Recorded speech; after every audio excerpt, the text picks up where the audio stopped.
Passons maintenant à l'Ukraine, où l'accord de percée de mardi pour mettre fin au combat en mer Noire montre déjà quelques fissures.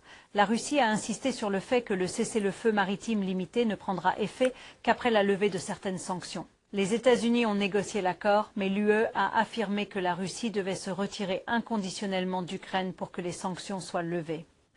L'Ukraine a dit que le cessez-le-feu limité devrait commencer sans délai.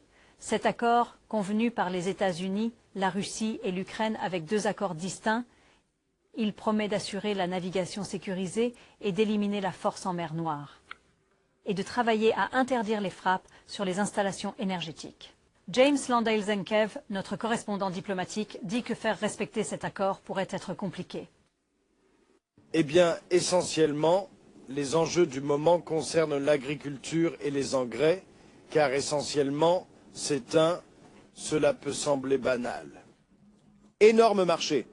En bref, c'est cela en substance. Quand il y a eu cette désormais célèbre initiative de la mer Noire pour les céréales, qui était un accord qui a duré environ 1 an, de l'été de cette année-là à l'été de l'année suivante. Il s'agissait d'un accord stipulant que la Russie cesserait d'attaquer les navires ukrainiens ainsi que d'autres navires commerciaux afin de permettre l'exportation de cette cargaison de céréales vers le reste du monde. En retour, la Russie pourrait bénéficier d'un allègement des sanctions économiques sur ses propres produits de céréales et d'engrais. Ce qui s'est passé, c'est que la Russie a accepté cet accord. L'Ukraine a commencé à expédier. Mais l'Ukraine a ensuite déclaré qu'elle avait toujours des difficultés à faire sortir son grain, même si les sanctions avaient été levées. La Russie a soutenu que d'autres sanctions et restrictions rendaient la situation plus complexe. En d'autres termes, ils avaient du mal à lever des fonds pour financer le transport du grain. Ils avaient aussi du mal à obtenir l'assurance pour cela. Couvrir les bateaux qui prenaient le grain. Ils avaient des difficultés à réaliser les transactions parce qu'ils étaient exclus d'autres réseaux financiers. À présent, l'un de ces réseaux est un système appelé SWIFT, qui est un système international de messagerie et de transactions financières dont la Russie est actuellement exclue.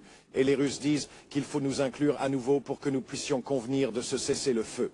Eh bien, ce n'est pas uniquement une décision des États-Unis, c'est également une décision qui concerne l'Union européenne. La question est donc, l'Union européenne va-t-elle accepter cela? Certains analystes affirment que les Russes ont agi ainsi simplement parce qu'ils veulent provoquer une nouvelle dispute, un nouveau point de friction entre les Européens et les Américains. La balle est donc très clairement dans le camp des Américains pour le moment. Ils doivent prendre une décision. Sont-ils prêts à lever ces sanctions en échange d'un cessez-le-feu partiel et limité en mer Noire? Et s'ils le sont, quel type de pression sont-ils prêts à exercer sur les Européens pour les convaincre de signer?